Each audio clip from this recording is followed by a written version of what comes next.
됐다. 이러놓지 왜? 춥나? 맞나? 니는 더울 줄 모르지만 뒤에 친구는 막 엄청나게 니 보면서 막 인상 쓰던데. 내가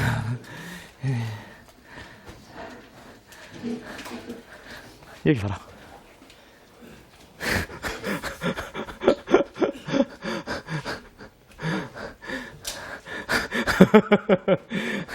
닫아야 될 것 같지? 이제 그 모자 벗어도 돼. 문 닫았다.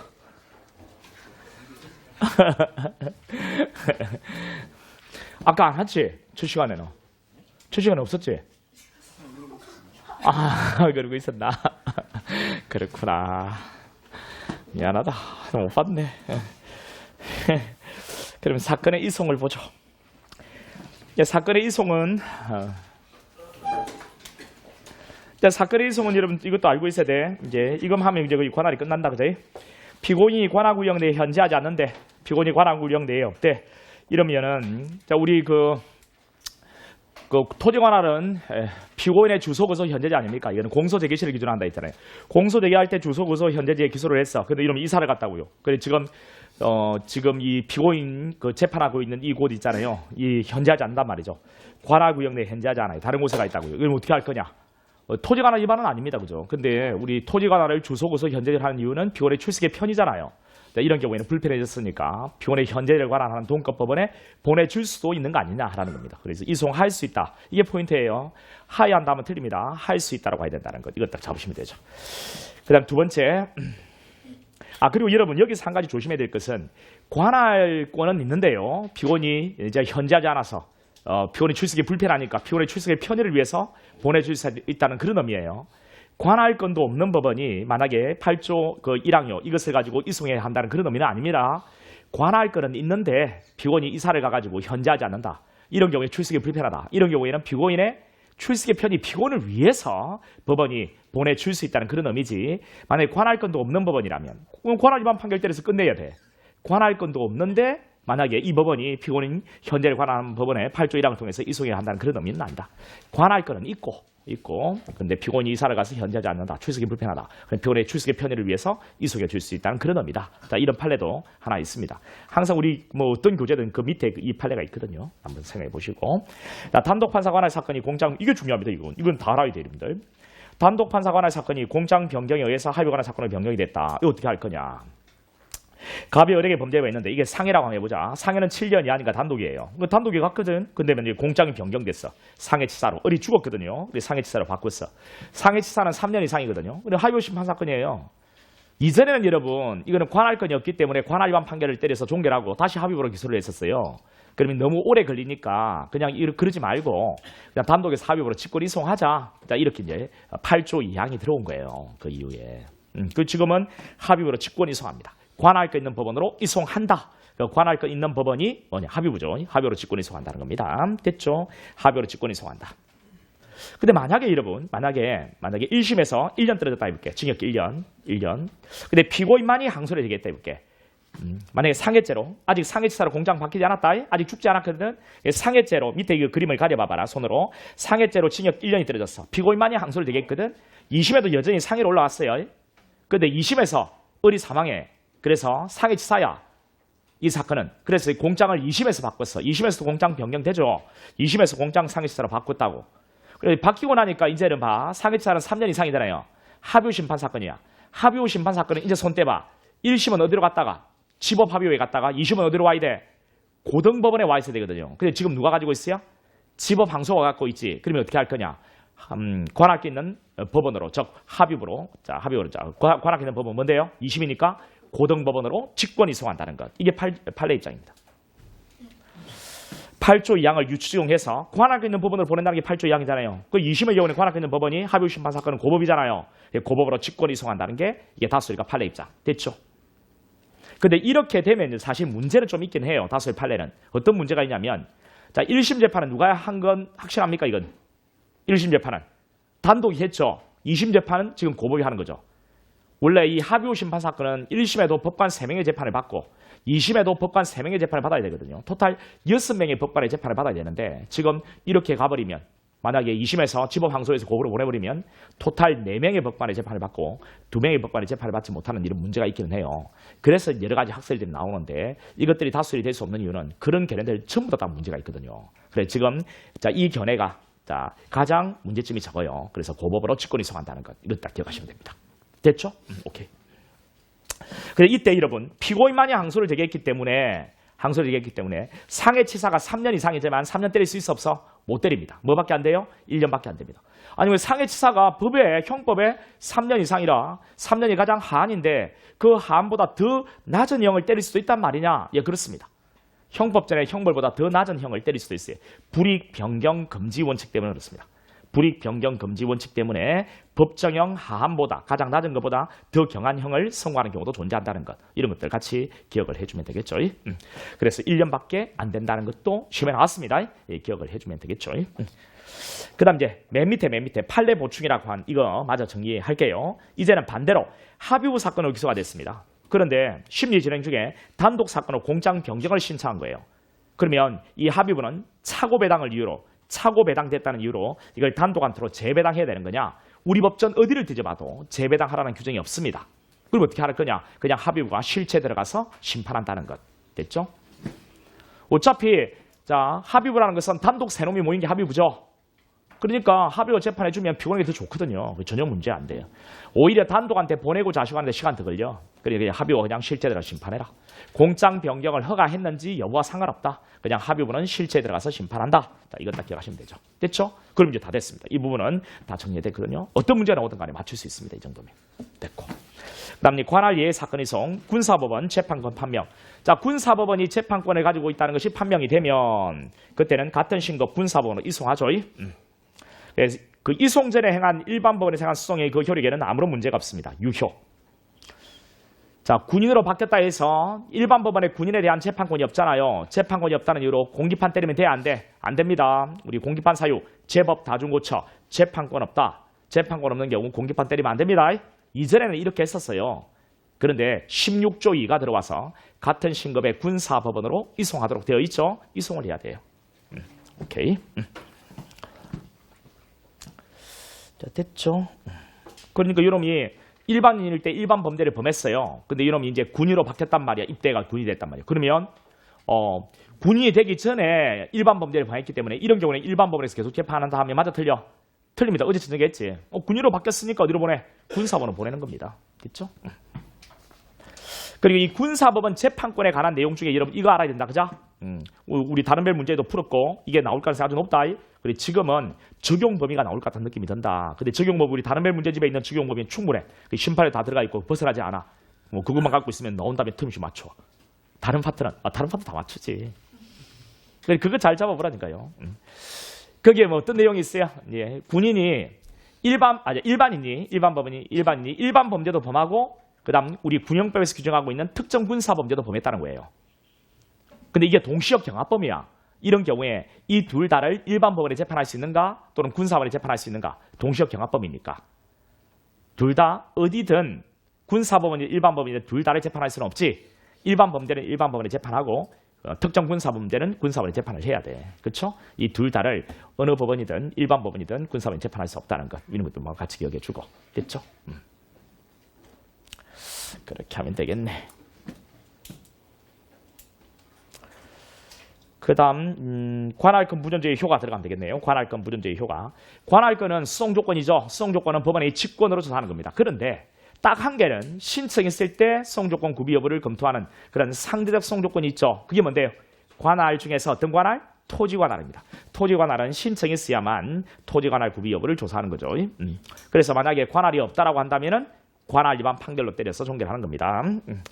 자, 직권조사, 관할 위반 판결, 토지관할은 신청. 이 신청은 언제 한다고요? 피고 사건에 대한 진술 전까지, 즉 모두 진술 단계에서 해야 됩니다. 하지 않으면 하자는 치유되죠. 여기까지 정리할게요. 자, 이제 넘어가서 이제 제척 기피 회피. 자, 지금은 이제 관할을 정했다면은 이제 관할이 정해지고 나면 그 다음으로 해야 될 것은 그 관할 법원의 이 판사가 혹 불공평한 재판에 우려가 있다면 이 판사가 만약에 참여해가지고 재판한다면 우리 헌법에서 보장하는 공정한 재판 받을 권리가 침해될 수밖에 없겠죠. 헌법에서는 누구든지 공정한 재판을 받을 권리를 기본권으로 보장하고 있거든요. 근데 공정한 재판이라는 것은 법원 구성원들이 공평한 위치에 있는 자들로 구성이 되었을 때 그게 가능한 것이지. 법원 구성원들을 공평한 위치에 있는 자들로 이 구성을 하는 방법이 바로 제척기 폐폐라는 것입니다.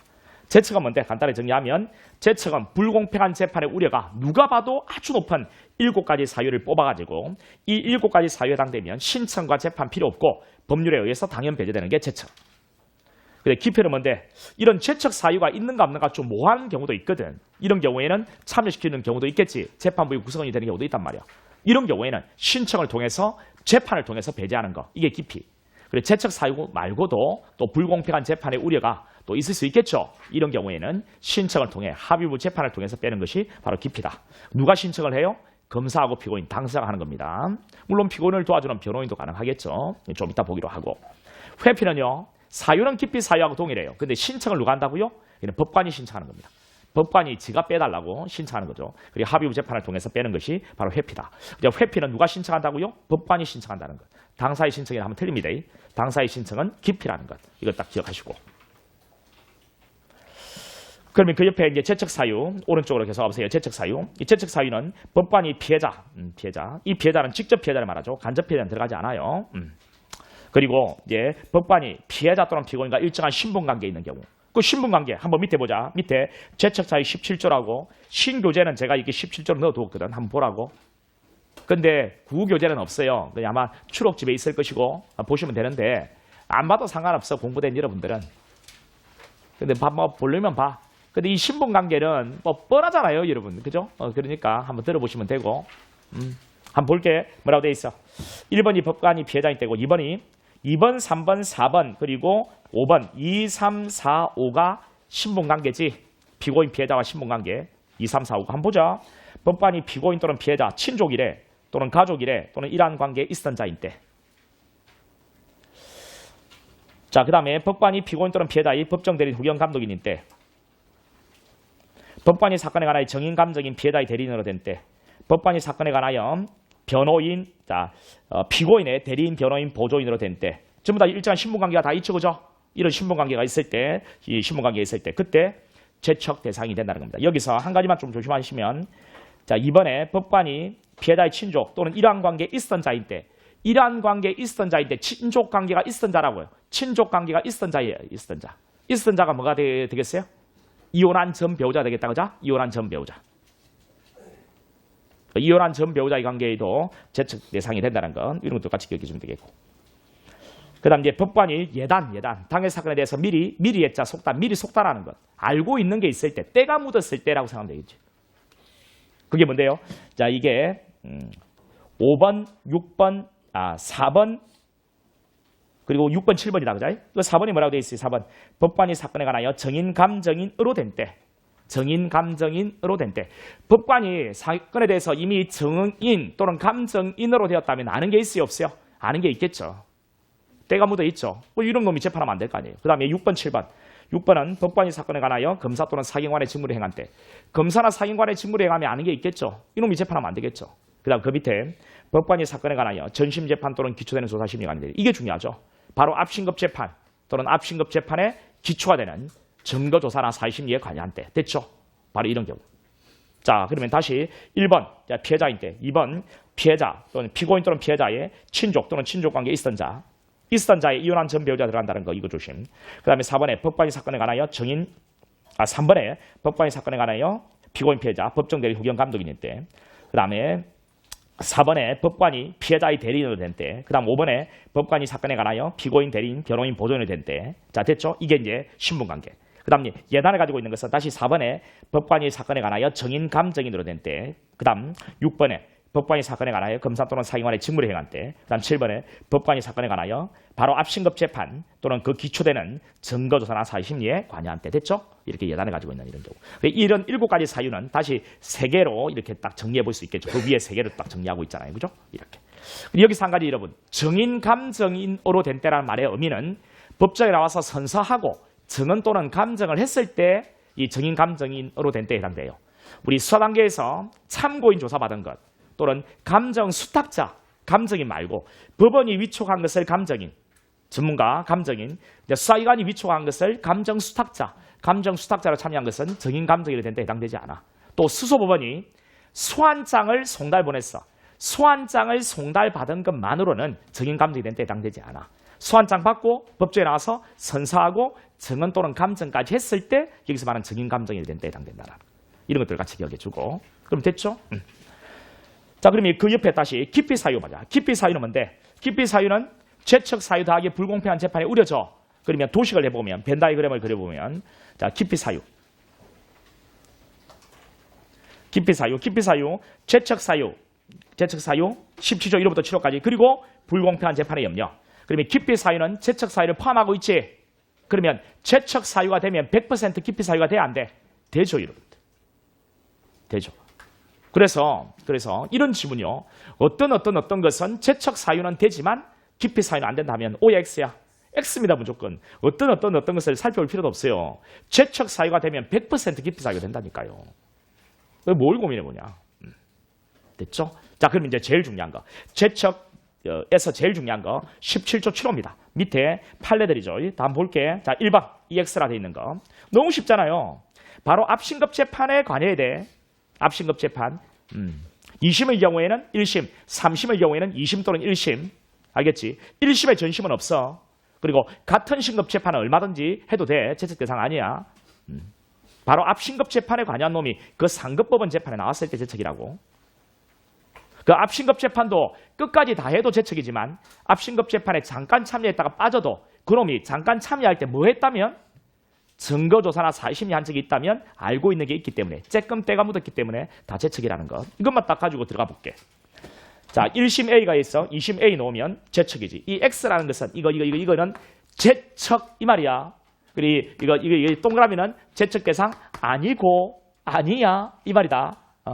동그라미는 아니란 말이요. 이 동그라미가 죄책 대상 이야 이거 아니다. 아니야.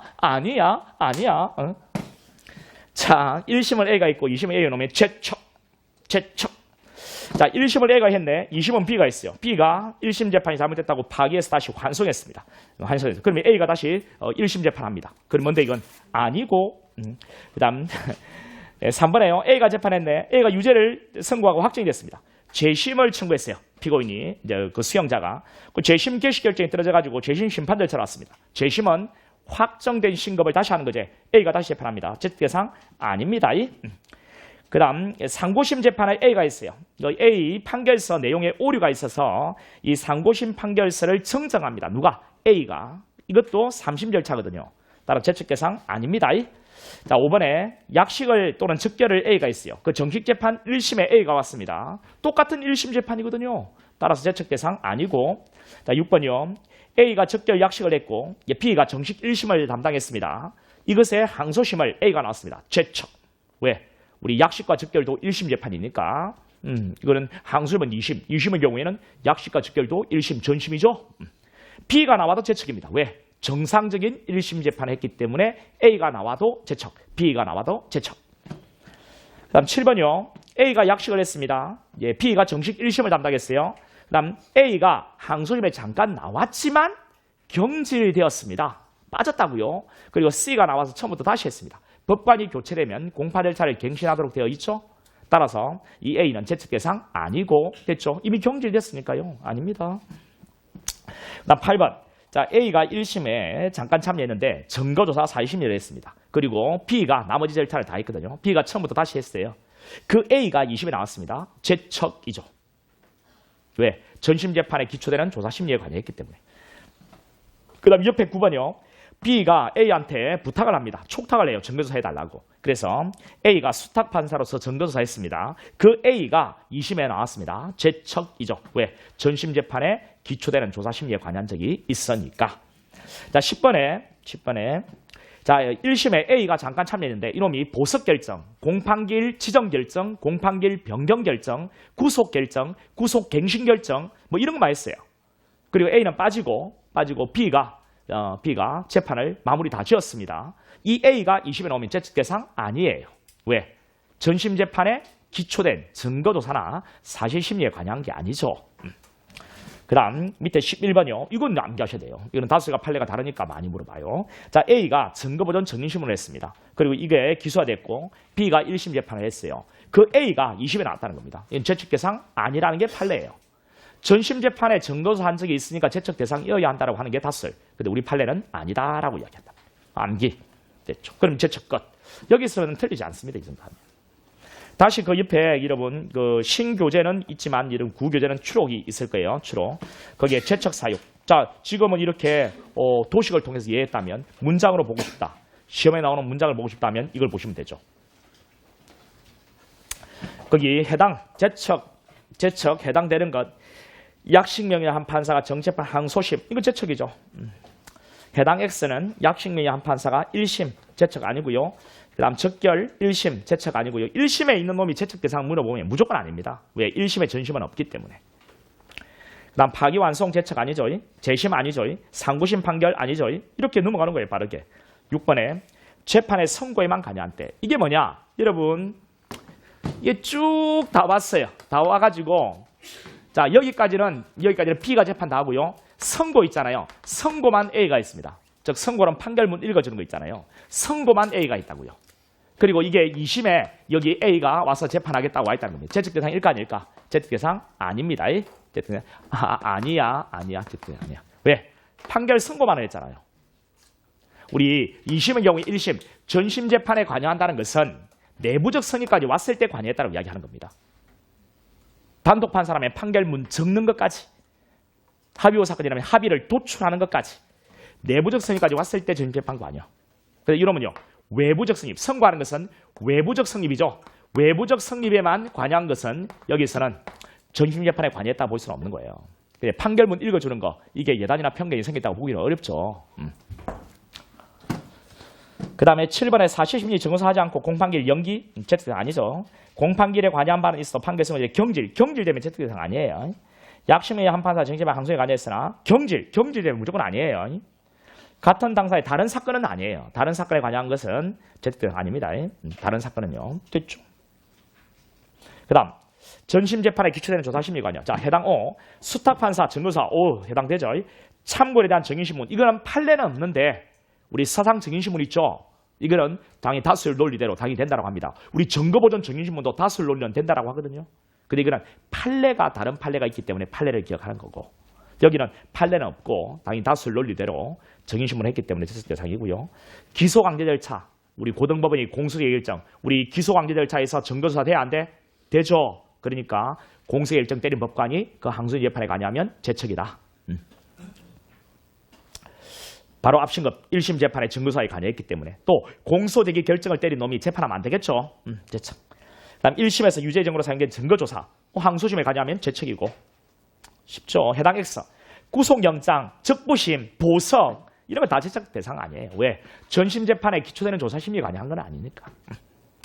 그 다음 선거관리위원장은요. 검사 또는 사경관의 직무를 행한 것도 아니고 검사 또는 사경관의 직무를 행한 것도 아니고 뭐 선거관리위원장으로 선거본 사원을 고발하는 것이 검사 또는 사경관의 직무는 아니죠. 또 증거조사 사실심리도 아니죠. 제척 대상 아닙니다. 선거관리위원장은 무조건 아니에요. 그 다음 증거보전 절차 정인신문 이거 제척 대상이 아니라고 하는 판례 이건 반드시 암기. 우리 다수는 대상이라고 하지만 우리 판례는 아니라고 하죠. 됐고. 자, 이제 깊이 들어갈게요. 깊이.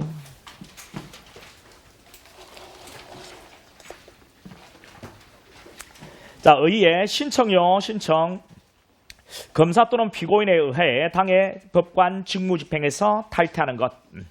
신청. 예, 검사 피고인의 신청이죠. 당의 법관 직무집행에 탈퇴시키는 게 바로 깊이입니다. 신청을 통해서 하는 거죠. 신청. 누가 신청한다고요? 검사 또는 피고인. 회피도 신청인데 누가 신청한다고요? 법관이. 회피는 법관 신청. 기피는 당사 신청. 당의 법관 직무집행 탈퇴시키는 제도. 사유는요. 제척 사유 더하기 불공평한 재판의 염려. 불공평한 재판의 염려라는 것은 그 위에다 하나 적어놔. 통상인의 판단, 객관적 사정. 객관적 사정인데 그 위에다가 통상인 판단. 이것이 오답이 걸린다면 당사자의 판단, 주관적 사정 이렇게 오답이 걸리는 거죠. 당사자의 판단, 주관적 사정이 아니고 통상인의 판단, 객관적 사정이라는 건 기억하면 되겠고. 그 다음 신청권자입니다. 검사, 피고인, 그리고 변호인도 가능하죠. 변호인은요. 변호인 명시하는 사유에 반하지 않는 때만 가능하다. 우리 명시하는 사이 반하지 않는 것, 이거는 여러분 우리 쭉 넘어가면 있어요. 여러분 거기에 어디를 보냐면 우리 쭉 필기로서 3장 뒤로 넘어가보세요. 3장. 3장 뒤로 넘어가면 변호인의 지위 권한이 나오죠. 변호인의 지위 권한 나오죠. 나왔나? 거기 보면은 변호인의 권한, 독립대리권, 명시하는 사이 반할 수 있는 독립대리권, 명시하는 사이 반할 수 있다. 명 동그라미, 의 동그라미, 있음 할 때 이 동그라미. 그다음 명시하는 사이 반할 수 없음. 이전 교재는 묵시의사 이렇게 했는데 그냥 제가 바꿔버렸어. 그냥 명시하는 사이 반할 수 없음 이렇게. 여러분도 그렇게 적어놓고 기억해. 명시한 의사, 명 동그라미, 의 동그라미, 없음 할 때 업 동그라미. 명의가 없으면, 명의가 있으면 뭐 이렇게 한번 해보자 이제. 명시하는 사이 반할 수 있는 거는 뭔데? 구보전 변이요. 구보전 변이. 구보하려고 하는데 똥이 나와요. 구보전 변이. 자, 구보전 변이. 한번 보세요. 구속 취소 청구, 번호, 보석 청구, 증거 보전 청구, 그다음 081 변경 신청, 증거 조사에 대한 이의 신청. 자, 이런 것은 명시하는 사이 반할 수 있고요. 그다음 명시하는 사이 반할 수 없는 것은 명의가 없으면 똥을 못 막죠. 똥구를 못 막아요. 그럼 그대로 띄면 피똥 싸죠. 피똥 싸. 피, 기피 신청, 동, 증거 동의, 그다음 상소 제기. 됐죠. 이런 것은 명시하는 사이 반할 수 없다는 것. 이렇게 정리하면 되겠죠. 그럼 다시 돌아와요. 좀 이따 보기로 하고 다시. 자, 신청권자까지 다 보셨죠? 자, 그러면 이제 대상, 개별 법관. 합의부 자체를 기피 신청 못해요, 이름들. 합의부 자체는 못해요. 개별 법관이다. 그 합의부 구성원들이 전부 다 문제가 있다면 한 명 빼서 ABC를 DF로 다 갈 수는 있습니다. 네, 처음부터 합의부를 그 대상으로 할 수 없다고요. 여러분 합의부를 대상으로 하면 우리 기피 신청을 하면 합의부가 재판해요. 한 명을 뺄지 말지 신중하게 법관 3명이 결정하거든요. 근데 합의부를 기피 신청하면 이 합의부를 누가 뺄 겁니까? 합의부가 합의부를 빼면 합의부가 수긍하겠습니까? 한 명 뺍니다. 합의를 대상으로 할 수는 없다는 것. 그다음 방식은 서면과 구두입니다. 자, 구두. 공판정에서는 구두가 되죠. 합의부 법원의 법관에 대한 기피 신청은 법관 속 법원에 하고요. 수명 수탁 단독 판사는 당해 법관에게. 이거 반대로 하시면 안 됩니다. 만약에 합의부 법원의 법관에 대한 기피 신청을 당해 법관에게 하면 당해 법관이 바로 뭐 간이가 결정을 때려버려요. 왜? 기피 신청의 방식이 잘못됐으니까. 됐죠? 그러니까 합의부 법원이죠. 법원. 그러니까 법원으로 가야 됩니다. 수명 법관이죠. 그러니까 법관으로 가야 돼요. 법원, 법관. 이렇게 기억하라고 했죠. 그리고 3일 이내 서면으로 소명을 해야 된다는 것도 기억하시고. 소명은 서면입니다, 여러분. 근데 신청은 서면과 구두가 다 되죠. 소명은 서면이라는 것도 한번 비교를 해주면 좋겠고요. 그 다음 시기입니다. 시기. 이 시기가 이전 교재는 아마 없지 않을까 싶은데 여러분 한번 적어도 좋고 아니면 듣고 해도 됩니다. 우리 기피 신청의 시기에 이게 민사소송법은요 변론 종결 전이라고 되어 있어요. 명문으로. 근데 우리 형사소송법은 법에는 언제까지 하란 말이 없습니다. 근데 우리 판례가 있는데 이미 종국 판결 선고 이후에는 부적법이라 있습니다. 이미 종국 판결 선고 이후에는 선고를 해버리고 나면은 선고한 법원조차도 지가 선고를 바꿀 수 없습니다. 지도 구속되거든요. 그러면 담당 그 법관을 배제하고자 하는 것은 목적이 소멸돼버린 거예요. 왜? 쥐가 선고한 건 쥐도 못 바꾼다니까요. 상급법원에 올라갔으면 바꿀 수 있다고요. 그러면 그놈을 기피 신청에 뺀들 아무런 의미가 없는 거죠. 아무런 의미가 없는 그런 어떤 재판을 안 해줍니다. 우리 재판을 통해서 쥐한테 돌아가는 혜택이 있을 때 재판을 해주는 거거든요. 이게 우리 상소이익이라고 하는 거잖아요. 그래서 이제 목적이 소멸됐고 그래서 이게 부적법이고 바로 기피 신청 기각됩니다. 종국 판결 선고 이후에는 안 돼요. 여러분들 나중에 재판 받으실 건데 그때 기피 신청은 불공평한 재판 우리다 싶으면 빨리 하셔야 돼요. 선고 절차를 그러면 시작해버리면 어떻게 되느냐. 주문을 읽고 한참 이유를 설명하고 있는 중에는 그러면 가능하냐. 근데 그때도 안 됩니다. 왜 안 되냐면 우리 기피 신청이 들어오면 소송 절차를 멈추는데요. 이때 멈추는 것은 모든 게 다 멈추는 게 아니고 증거조사나 사실심리 이런 것들만 멈춥니다. 실체 재판 도달을 목적으로 하는 본래의 안건, 유무죄, 증거조사나 사실심리가 멈춘다고요. 판결 선고, 구속, 갱신 이런 것들은 진행해도 돼. 그리고 판결 선고 절차는 계속 밟아도 되거든요. 그러면 계속 쭉 해가지고 선고 딱 끝나버리고 나면은 이상 더 이상 바꿀 수 없단 말이죠. 그러니까 선고 절차로 접어들면 이미 안 된다고 보시면 됩니다, 여러분. 그러니까 무조건 선고되기 전에 하세요. 더 안전한 것은 변론 종결되기 전에 하는 게 제일 좋아. 알겠죠? 이것으로 모든 변론을 마칩니다 하고 나면 끝이요, 끝. 근데 여기서 이제 조금 있어요. 변론 종결하고 그날 선고하면 모를까 선고기를 따로 잡으면 그 사이에 혹 불공평한 재판에 우리가 등장하면 기피 신청이 가능할까? 이런 부분에 의문이 남아요. 그래서 학설이 대립이 있습니다. 변론 종결 전까지 된다? 아니면 선고 전까지 가능하다? 이렇게 학설이 대립이 있는 거예요. 근데 우리는 판례가 명시적으로 변론 종결 전이다, 선고 전이다 이렇게 이야기하지 않고 좀 어중간하게 이야기를 해요. 그러다 보니까 웃깁니다. 정말 웃긴 게 똑같은 판례를 놓고요. 변론 종결 시설을 취하는 사람은 쫙 설명하고 판례도 역시 우리와 마찬가지 이렇게 하고요. 자, 판결 선고 시설을 취하는 사람들 있잖아요. 딱 진을 주장해놓고 판례 똑같은 판례를 갖다 놓고 판례도 우리와 똑같네 이렇게. 그러면 나는 좀 불만인 것이 공부할 때 이 시기들만 너희들이 학자들끼리 좀 모여가지고 합의를 좀 봐라. 만약에 그렇게 놓으면 공부하는 그 학생들은 얼마나 깝깝하겠니, 그지? 똑같은 판례를 놓고 판례도 우리 거라고 하면 저들은 그렇게 해서 좋단 말이야. 배우는 사람들은요. 적어도 제자를 사랑하는 마음이 있으면 저들이 모여가지고 단판을 전화해가지고 이 새끼 그게 어떻게 판례 너 거야 이 새끼 우리 거지 해가지고 설득시켜가지고 말싸움 좋아하는 게 학자들 아이가 그죠? 그러면 그걸 또 하든지. 사랑하는 마음이 부족한 것 같아요. 내 결론 내가 강의를 해보니까 왜? 사랑하는 마음이 있으면 그럼 니는 사랑한단 말이냐? 당연하지. 좋다. 사랑하는 마음이 아니라 손치더라도 가르친다는 것은 나는 그렇게 보진 않거든요. 가르친다는 것은 쉽게 가르치는 것만큼 쉽게 가르치는 거. 쉽게 알 수 있게끔 해주는 거. 그게 맞잖아, 그지? 그게 가르치는 자의 가장 본분인 것 같은데. 근데 법률용어 팍팍 써버리고 막. 전혀 우리 식에 맞지도 않은 걸 써버리면 그게 과연 가르치는 자의 본분인가? 이런 생각을 해봤다, 나는. 해봤다. 아이고. 자, 이제 엉뚱한 쪽을 받았네. 들어가자. 예, 종국 판결 선고 이유는 부적법이고 그리고 판결 선고 절차가 상당부 진행된 단계에서 한 것도 부적법이다. 판결 선고 절차가 상당부 진행된 단계에서 한 기피 부적법이고 또 변론 종결 후에 기피 신청이 있어도 판결 선고는 정당하다고 했다. 알겠죠? 이런 판례들이 다 있어요. 변론 종결된 뒤에 그리고 기피 신청을 했는데 선고 절차를 중단하지 않고 그대로 판결 선고 절차를 계속 밟아가는 거 이거는 다 정당하다고 한 판례가 있거든요. 됐죠. 그래서 이제 결론적으로 변론이 종결되고 판결 선고로 들어가 버리면 더 이상 기피 신청은 부적법이다. 이렇게 생각하시면 됩니다. 그다음 처리입니다. 처리. 기피 신청을 하면요. 간이기각 결정이라고 돼 있죠. 이 간이기각 결정. 우리 법에는 간이라는 말은 생략돼 있어요. 그냥 기각 결정이라 하는데 이것을 학자들이 간이기각 결정이라고 하고요. 때로는 이것을 시험에는 각하라고 표현하기도 해요. 각하.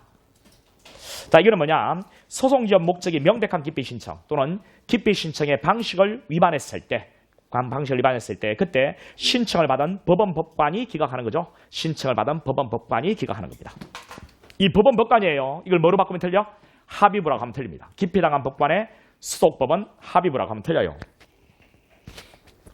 자, 법원법관으로 가야 됩니다. 법원법관. 그리고 이 법원법관이 한 기각결정이요. 간이기각 결정에 대해서 적시항고가 하나인데 이 적시항고는 상당히 특별한 적시항고죠. 재판 집행이 정지가 안 됩니다. 원래 결정이란 재판에 대한 불복, 수소법원의 결정, 원래 불복이 안 돼요. 그런데 되는 게 항고에는 보통과 적시. 적시는 규정이 있을 때 하는 거거든요. 여기 규정이 있어요. 근데 원래 적시항고를 제기하면 우리 적시항고 제기한 3일과 이 3일 내에 적시항고를 제기하면 이 결정의 집행은 원래 멈추게끔 되어 있거든. 근데 멈추지 않는 게 2개. 그 중에 1개 이거. 기피 신청에 대한 간이기각 결정에 대한 적시항고 꼭 기억하셔야 돼요. 엄청 중요합니다. 이거는. 예외 2개 중에 1개가 중요하죠. 집행정지 안 돼. 그리고 또 1개 더 있죠. 1개 더. 어디에 있어요? 뒤에 가면 나옵니다.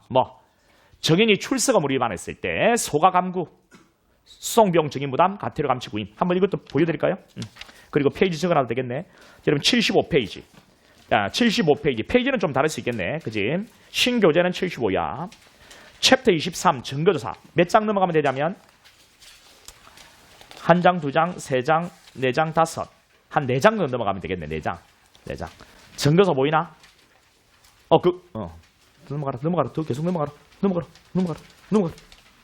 증거서 몇 페이지고? 67.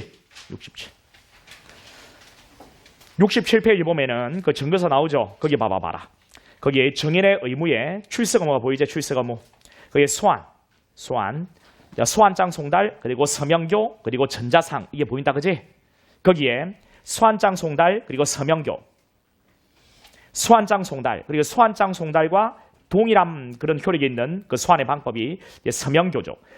정인이 기일에 출석한다는 서면 제출, 다음 기일을 정해서 출석을 명한 때, 그다음 교도나 또 소환 통지를 받은 때, 소환장을 송달하는 것과 똑같은 효력이 있는 거예요. 이렇게 소환했는데 만약에 불응하면 제재로 소가감구, 수송비용 증인부담, 과태료, 감치, 구인. 그 중에서 수송비용 증인부담, 과태료, 감치 결정에 대해서는 적시항고 가능. 단 재판 집행 정지 X. 이 두 개. 양쪽에 페이지 적어놓고 왔다 갔다 하면서 같이 이렇게 비교해서 보면 더 좋겠지.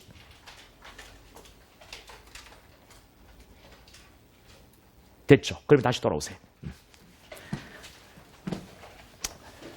자, 수송질행의 정지입니다. 정지 계속 볼게요. 수송질행 정지. 기피신이 들어오면 수송질행을 멈춰요. 근데 모든 게 다 멈추는 게 아니고 본안에 관한 수송 절차가 멈추죠. 본안에 관한 수송 절차. 네, 구속기간 갱신 절차 X, 판결 선고 X입니다. 구속기간 갱신, 판결 선고 이런 것들은 정지되지 않아요. 예외로 자, 우리 본안에 관한 수송 절차도 정지가 안 되고, 즉 증거조사나 사실심의도 계속 할 수 있는 경우가 있어요. 뭐냐면 우리 위에서 공부했던 간이기각 결정을 때릴 때, 또 하나 급속을 요하는 경우에. 근데 급속을 요하는 경우에 판례가 하나 있죠. 지금은 안 맞아. 이런 판례가 나올 수 없어. 법이 바뀌었거든. 그런데 이전에 이 판례가 있었고 이전 법에 따른 이게 뭐 지금도 시험에 나오니까 이제 기억을 해보자. 급속을 요하는 경우에 어떤 판례가 있었다고요? 구속 만기, 임박한 상태의 기피 신청. 이런 판례가 있었지? 오케이. 구속 만기 임박. 이런 경우에는 본안에 관한 수송 절차도 진행해도 된다는 것. 그러면 정지하지 않고 한 수송행위는 그럼 뭐가 돼? 무효입니다. 우리 기피신이 들어오면 수송 절차를 멈춰야 되거든. 근데 멈추지 않고 그대로 진행했다고. 그럼 이거는 무효죠. 여기 판례 하나 있죠. 우리 어제 선생님도 풀었던 건데 어떤 게 있어요? 기피신이 들어왔는데 수송 절차를 정지하지 않고 그대로 진행을 했어요. 증거조사를 했다고. 그런데 이 기피 신청에 대한 결정이 떨어졌는데 인용 결정이 아니고 기각 결정이 떨어지고 확정이 됐어요. 뭔데? 기피 사유가 없다는 거죠. 불공평한 재판에 우리가 없다는 거예요. 그랬다면 정지하지 않고 그냥 진행한 것도 적법 유효하지 않냐라고 했단 말이죠. 그랬더니 아니다라고 했다는 거죠. 됐죠? 이거는 우연입니다, 여러분. 이게 기각결정 날지 인용결정 날지 일단 모르는 거잖아요. 나중에 딱 보니까 이게 기각결정 난 거잖아요. 그러니까 기각결정 날지 알도 모르는데 그러면 일단 그러면 다 진행하라고요? 그건 아니겠죠. 설령 기피신에 대한 기각결정이 확진했다 하더라도 정지하지 않고 진행한 수송행위들은 다 무효입니다. 무효. 됐죠? 무효. 무조건 무효다 생각하시면 돼요. 무조건 무효입니다. 무효. 됐고 그 다음에 재판. 관할하는 수소법은 합의부가 합니다. 합의부. 근데 합의부가 하지 않고요. 기피 신청을 받은 법원 법관이 하는 게 있죠. 어떤 결정이요? 간이기각 결정이요. 수송지원 목적이 명백한 기피 신청이요. 기피 신청의 방식이 잘못된 기피 신청은 합의부가 아니고 기피 신청을 받은 법원 법관이에요. 그러면 기피 신청을 받은 법원 법관이 간이기각 결정 때린 것은 혹 공정한 재판 받을 권리를 침해한 거 아니냐 이거. 아니죠, 그죠? 이거는 기피 사유를 검토하는 게 아니고 요건만 검토하는 거니까 요건은 자기가 검토해도 될 거 아니에요, 그죠? 그래서 이건 신청을 받은 법원 법관이 간이기각 결정을 했다 해서 이게 공정한 재판 받을 권리를 침해한 건 아니다. 뭐 이런 판례도 있었다는 것도 같이 비교해주고. 그러니까 자, 기피 신청에 대한 재판은 합의가 하는데 간이기각 결정은 법원 법관이 한다는 거 이거 비교해서 기억을 반드시 좀 해주고 이해를 좀 하고 합의가 한다. 됐죠? 자, 기피당한 법관은 물론 관여를 못하는 거죠, 그죠? 이렇게. 그리고 이제 기각 결정 그리고 인용 결정이 있습니다. 기각 결정에 대한 적시항고 가능하고 그 뒤에다 하나 적어놔 봐봐. 재판 집행 정지 뭐 O야 X야? 재판 집행 정지 O입니다. O. 이거는 통상의 적시항고야. 그러니까 두 개 빼고는요 다 적시항고는 재판 집행이 정지돼. 그래서 재판임이 정지된다는 건 일체 적어놓지도 않았어. 필기노트에도. 책에도 일체 없어요. 근데 여기는 왜 적어주냐? 비교를 바로 해보라고. 또 시험에도 나왔거든요. 자, 소송 지원 목적이 명백한 기피 신청에 대한 기각 결정은 재판 집행이 정지가 안 돼요. 그런데 기피 사유가 없어서 기각 결정을 때린 거 있지. 불공평한 재판에 우려가 없어서 기각 결정 때린 이 적시항고는 통상의 적시항고고 이때는 재판 집행이 정지가 됩니다. 여기 정지 안 되는 게 있고 정지되는 게 원칙적인 것도 있으니까 한번 비교해보라고 적어드린 겁니다. 이거는 재판 집행이 정지가 돼요. 그 다음 인용 결정은 아예 불복이 안 됩니다. 불복이 안 돼요. 그래서 여러분들이 그냥 넘어가는 것보다도 이 적시항고는 재판 집행이 정지된다라고 오라고 했죠. 그러면 위에 안 되는 것과 되는 것을 이렇게 두 개로 쭉 끄집어 당겨가지고 CF 달아두면 더 좋을 것 같단 말이에요. 됐죠. 그 다음 피고인 들어갈게요. 회피는 여러분 거의 물어보지 않아. 그리고 우리 법원 사무관요. 이거는 이제 이것만 하면 되겠지. 이것도 주의 중요하지 않은데 우리 제척 기피 회피에 관한 규정은 법원 사무관과 통역이라는 게 준용을 하죠. 추종을 하죠. 추종하죠. 근데 딱 한 개는 추종이 안 됩니다. 뭐 전심재판관여 또는 기초되는 조사심리관여는 추종되지 않죠. 이런 것도 기억해주고, 그 다음에 우리 통역인이 사실혼 배우자다. 피해자의 사실혼 배우자. 재척 대상이다 아니다? 뭐 아니다. 뭐 이런 것들을 하나 기억하고, 그 다음에 자 내가 정인으로 증언을 했는데 내가 만약에 통역인으로 참여하면 돼 안 돼? 정인으로 증언을 했다면 우리 통역인 재척 사유잖아요. 재척 사유 있는 통역인이 통역한 정인 신문 조서는 정으로 써 못 써? 못 쓴다. 못 쓴다라고 했죠. 뭐 그것만 여러분 기억하면 되겠네. 그다음 피고인 특정. 자 이제 피고인 들어가는데 이 피고인 되게 중요합니다, 여러분. 일단 피고인의 개념요. 피고인의 개념은 기소되기만 하면 무조건 피고인이 돼요. 기소되기만 하면 무조건 피고인입니다. 기소되기만 하면 무조건 피고인이다. 무조건 피고인. 무조건. 그래서 당사당 명령 이 발음이 잘 안 되더라고요. 잘 돼? 해봐라. 빠르게 해야 돼. 그 대신에. 바로 잘 안 되잖아. 덩덩렁렁렁. 잘 안 되면서 당사자 능력. 이제 이런 거 해야지. 자, 당사자 능력 이런 것들 필요 없습니다. 소송 능력 필요 없고요. 다 필요 없어요. 뭐 어떤 경우이든 진범이 아니어도 상관없고요. 공세와 부적법 무효라도 상관없습니다. 기소만 되면 적결 심판 청구만 되면 무조건 피고인이 된다는 건 됐죠. 자, 공동 피고인의 개념을 잡는 게 중요해요. 공동 피고인은 같은 법정에 피고인 자리에 나란히 있으면 공동 피고인이 되는 겁니다. 그 어떤 이유도 상관없어요.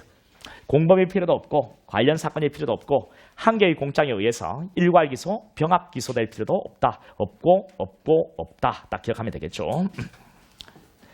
공동 피고인의 개념 됐죠? 이렇게. 자, 그러면 이제 공동 피고인의 어떤 소송 관계들 여러분 우리 앞으로도 계속 나올 때마다 할 건데요.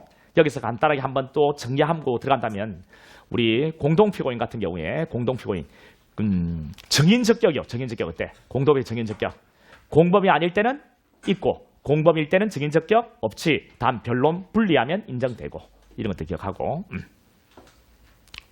공동 피고인의 정인 적격이요. 됐죠? 그 다음에 공동 피고인의 법정 진술의 증거 능력. 선서 없이 한 법정 진술의 증거 능력 어떻게 돼? 공범일 때는 법정 진술의 증거 능력이 인정되고 공범이 아닐 때는 선서 없이 한 법정 진술의 증거 능력은 인정되지 않고. 뒤에 가면 또 할게. 증거 동의 어때? 증거 동의. 자, 공범이 있을 때 피고인은 증거상에 동의했고 그 공동 피고는 부동의했을 때 동의 여력은 누구한테만 생긴다고?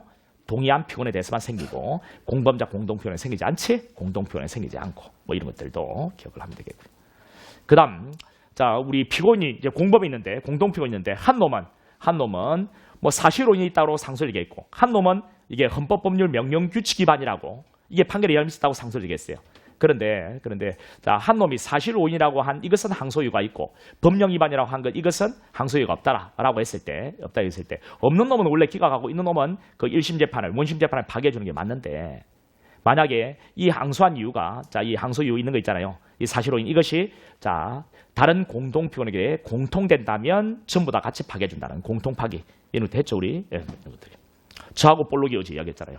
볼록이는 좀 띨띨해가지고 엉뚱한 것을 항소유로 삼고 저는 똘똘하니까 내가 자 제대로 항소를 제기했고 내 항소유가 있고 그게 볼록이하고도 같다. 그러면 볼록이도 같이 파기해주겠다는 뭐 그런 거 이게 공통 파기 이런 걸 기억하고 있으면 또 되겠네요, 그죠? 자, 넘어가서 이제 볼게.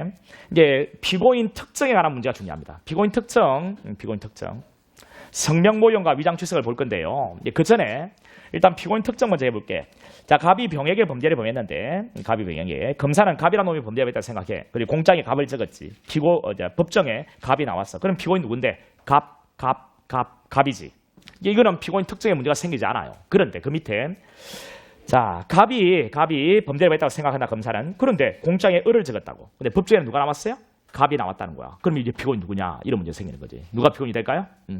이때는 모용을 한 갑일까 아니면 모용을 당한 을일까라는 겁니다. 누가요? 예. 자, 갑이 모용자인 갑이 피고인이 되는 거죠. 피모용자는 피고인 아닙니다. 공수적의 효력은요 피모용자에게 미치지 않습니다.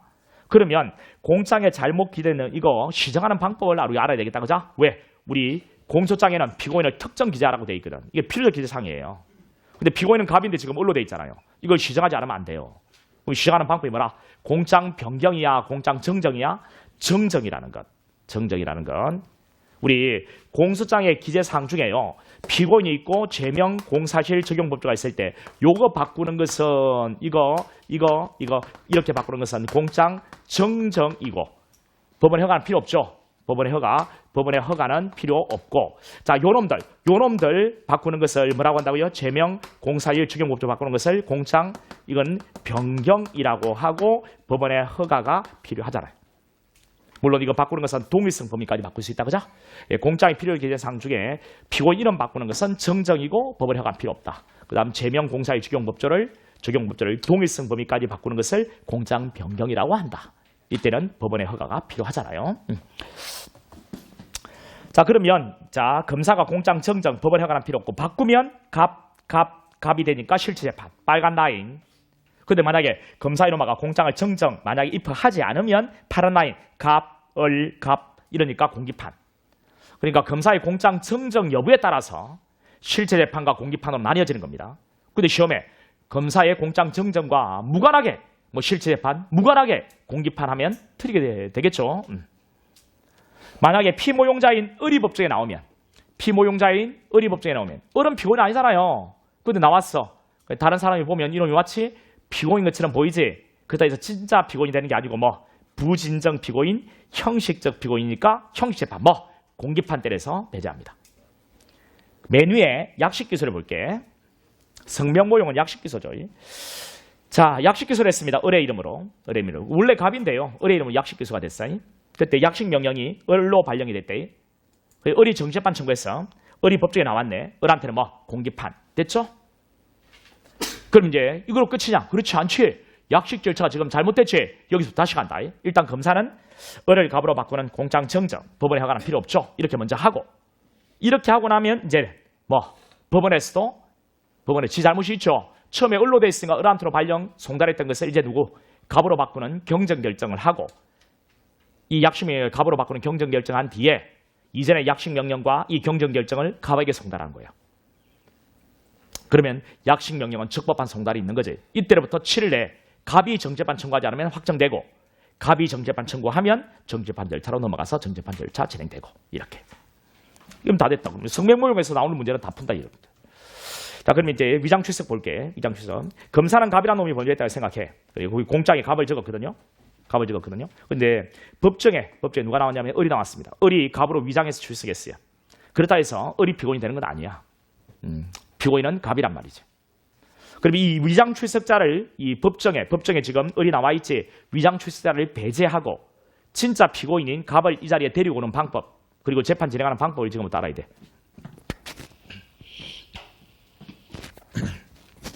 자, 위장 출석자 배제 방법. 자, 을. 인정신문 단계에서 위장 출석이 밝혀지면 그냥 끄지락합니다. 끄지락. 여기는 아직 형식적 피고인의 지위를 가지지 못했기 때문에 공기판 아닙니다. 그냥 끄지락이십니다. 끄지락. 네, 이건 배제하고요. 공기판 아니에요. 그냥 절차를 배제하는 겁니다. 인정신문 단계에서 밝혀지면. 그리고 이제 갑을 소환해서 절차 진행하는 거예요. 갑은 소환하여 절차 진행. 다시 공소를 제기할 필요는 없는 거죠, 당연히. 만약에 인정신문을 통과해버렸습니다. 인정신문을 통과해버렸어. 심리 진행 단계에서 위장출석이 판명돼서 그러면 이놈은 인정신문을 통과하는 순간 형식적 부진정 피고인의 지위를 가지게 돼. 지가 을인데 너 이름 뭐니? 인정신문 하니까 나요? 나 갑이에요. 내가 갑이거든요. 라고 이야기하면 지가 갑이라고 한다 해서 진짜 갑이 되는 건 아니지. 뭐 부진정갑, 형식적 갑, 부진정 피고인이 되는 거죠. 부진정한 피고인, 형식적 갑이 되는 거죠. 그러니까 형식 재판을 때려서 배제해야 됩니다. 뭐 공기판이요. 공기판. 그리고 이제 갑은 소환해서 절차를 진행하는데 다시 공소를 제기할 필요는 없죠. 처음에 기소가 누구에 대한 기소예요? 갑에 대한 기소니까 답이 다시 갑을 기소하면 이건 뭔데? 이중기소가 되는 거예요. 동일법원에 이중기소하면 공기판이거든요. 뒤에 기소된 것은. 다시 기소하면 안 돼요. 그냥 소환해서 절차를 진행한다는 거요. 됐죠? 상소. 자, 전혀 놀라지 않잖아요. 그죠? 상소심 심리 단계에서 밝혀지면 어떻게 되느냐? 상소심 심리 단계에서 밝혀지면 그때는 을은 마찬가지로 공기판 때려서 배제합니다. 공기판 때려서 배제하고 왜? 형식적 부진적 피고인의 지위를 가지고 있기 때문에 여기서 중요한 게 하나 있죠. 갑은 소환해서 어디서부터 진행한다고요? 1심부터. 상소심을 하면 안 됩니다. 갑이 1심에 변론을 한 적이 없거든요. 1심부터 갑니다. 다시 공소를 제기할 필요는 당연히 없죠. 됐습니다. 이 정도 하면 위장 출석도 해결이 돼요. 자, 이제 무죄 추정 원칙 들어가 보죠. 무죄 추정. 자, 무죄 추정은요, 유죄 판결이 확정될 때까지 무죄로 추정된다 했습니다. 확정이 될 때까지. 선고시 아닙니다. 확정시까지예요. 선고하고 확정은 7일이라는 시간 간격이 있잖아요. 그러니까 확정시까지. 그리고 선고 이후에도 계속 무죄 추정됩니다. 확정될 때까지 무죄 추정돼요. 그리고 이게 헌법에 있습니다. 헌법에. 그래 헌법상 원칙이에요. 그래 소송법에도 규정이 있어 없어? 소송법에도 물론 규정은 있습니다. 헌법상 원칙이고 그리고 더하기 소송법에도 규정 있음 이런 거 적어놔도 좋아요. 헌법상 원칙이고 형사소송법에도 규정이 있다는 것. 형사소송법에도 규정이 있습니다. 그런데 우리 헌법과 소송법은 누구에 대해서만 무죄추정을 규정하고 있다고요? 그 밑에 보세요. 밑에 보면 헌법과 소송법은 피고인만 규정이 있다라고 했죠. 피고인만. 아니 그 안 적어도 돼. 그 밑에 있어. 그 박스 있고 그 밑에 있잖아. 헌법과 소송법은 피고인만 규정. 근데 피해자는 해석상 당연히 무죄추정이 돼야 안 돼. 되죠. 이 피고인과 피해자를 놓고 봤을 때 피고인이 혐의가 짙잖아요. 혐의가 짙은 이놈도 무죄추정 된다면 그 전 단계의 피해자도 당연히 무죄추정 되겠죠. 해석상이요. 해석상. 이렇게 기억해 주고. 자, 그다음에 자, 재심 청구 있잖아요. 재심 청구. 우리가 유죄가 확정된 뒤에 우리가 유죄가 확정되기 전까지 무죄추정 되니까 유죄가 확정된 뒤에는 무죄추정 돼 안 돼? 안 되는 거예요. 유죄가 확정된 뒤에는. 그러니까 유죄가 확정된 뒤에 재심을 청구했다고요. 그러면 재심 사유가 있는가 없는가를 검토하는 어떤 절차? 재심 청구에 따른 재심 개시할지 말지를 결정하는 재심 청구 개시 절차 진행되지. 그래서 재심 개시 결정이 들어지잖아요. 그 재심 개시 결정 전 단계의 절차, 즉 재심 청구 절차, 여기 유죄 그리고 확정 그리고 재심을 청구하면 재심 사유가 있는가 없는가를 검토하는 재심 청구 개시 절차, 재심 개시 결정 전 단계의 절차, 바로 이 단계에서는 무죄 추정이 돼야 안 돼? 안 되죠. 여기는 34주 집행기 동안 돼야 안 돼? 안 되죠. 이게 필변 사건이야 아니야? 필변 사건 아니죠. 그래서 국선 선정할 필요가 없는 것이죠. 이렇게. 자, 유죄가 확정되기 전까지만 무죄 추정되는 거니까. 자, 이 세 개를 기억을 해주면 되죠. 여기서 세 개 다 정리했습니다. 무죄 추정 안 돼. 그 재심 청구 밑에다가 적어놔. 재심 청구 절차, 재심 개시 절차, 재심 개시 결정 전의 절차. 이렇게 시험에 나와. 재심 청구, 여기 재심 청구라 했잖아요. 재심 청구 밑에다가 이렇게 해서 시험에 나오는 표현. 재심 청구. 이렇게 하면 되겠네. 재심 청구 개시 절차. 또는 재심 개시 결정 전의 절차. 재심 청구 개시 절차, 재심 개시 결정 전의 절차, 재심 개시 결정 전의 절차. 이렇게 적으면 되겠네. 여기는 무죄 추정 안 돼. 34조 접견교통은 안 돼. 우리 34조 접견교통권은요, 변호인 또는 대리하는 자가 미결 수용자, 즉 체포 구속된 피해자, 구속된 피고인에 대해서 갖는 직경교통권이 돼요. 필요적 변호 사건 아닙니다. 이 국선 X 됐죠. 그다음 진술 거부권 넘어가기 전에 그 판례 봐야지 판례. 자, 무죄 추정 원칙 위반인 것과 위반이 아닌 것 있죠. 예, 간단하게 한번 정리하시면 됩니다. 자, 법무부 장관 기소된 변호사 업무 정지 명할 수 있도록 한 것. 이거 무죄 추정 원칙 위반 아니라고 무죄 추정 원칙 위반이라고 했죠. 위반. 업무 정지를 명할 수 있도록 한 것은. 아니 기소가 돼도 무죄가 될 수 있는데 업무 정지를 명할 수 있도록 한 것은 무죄 추정 원칙 위반이고, 그 다음 그 옆에 위반 아닌 것. 파기환송받은 법원 구속기간 갱신. 파기환송받은 법원이 구속기간을 갱신하는 것. 이거는 각 신검마다 2차 2월의 범위 내에서 갱신 가능하도록 되어 있잖아요. 법에 따라서 구속 사유가 있어서 갱신하는 것이 무죄 추정 원칙 위반은 아니죠. 그 이야기. 그 다음 그 밑에 위반인 것. 한 개씩 할게. 기소된 공무원을 일률적 직계제 처분. 다른 말로 필요적 직계제 처분. 또 다른 말로 직계제 처분 하도록 규정. 하도록 규정. 옆에다가 적어놔. 하도록 규정. 일률적 필요적 직계제 처분 이퀄 해가지고 이퀄 그 뒤에 이퀄 직계제 처분 하도록 규정. 하도록 규정. 직계제 처분 하도록 규정. 자, 이것은 무죄충 원칙이 위반이죠. 그런데 그 옆에 위반 아닌 거. 기소된 공무원에 대해서 임의적 직계제 처분, 그들의 이퀄해서 뭐 직계제 처분 할 수 있도록 규정. 이렇게도 시험에 나오거든. 할 수 있도록.